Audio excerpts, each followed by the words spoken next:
Hi hello friends, എല്ലാ കൂട്ടുകാർക്കും നാളത്തെ റിവ്യൂയിലേക്ക് സ്വാഗതം. അപ്പം നാളെ നമ്മുടെ അശ്വിൻ ശ്രുതിനെ കുറിച്ച് ചേച്ചിയെടുത്ത് പറയുമ്പോൾ ചേച്ചി ശ്രുതിയുടെ നമ്പർ മേടിക്കുകയാണ്. അപ്പം ശ്രുതിയുടെ ഫോൺ എടുക്കണത് ശ്രുതിയുടെ ചേച്ചിയാട്ടോ.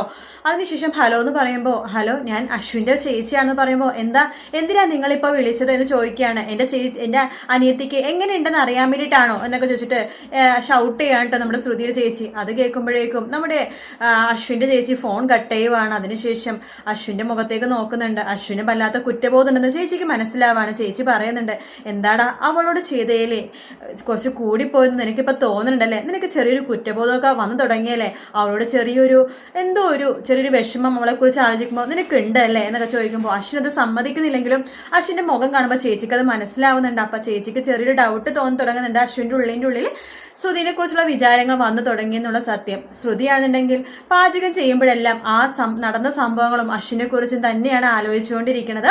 ആ സമയത്ത് ശ്യാം അങ്ങോട്ടേക്ക് വരുവാണ്. പാത്തും പതുങ്ങി വന്ന് നമ്മുടെ ശ്രുതിയുടെ പുറകെ നിൽക്കുന്ന ഭാഗത്തോട് കൂടിയിട്ടാണ് പ്രൊമോ തീരുന്നത്. വീഡിയോ ഇഷ്ടപ്പെട്ടെങ്കിൽ ലൈക്ക് ചെയ്യുക, സബ്സ്ക്രൈബ് ചെയ്യുക. മറ്റൊരു വീഡിയോ വീണ്ടും കാണാം. Take care, bye bye.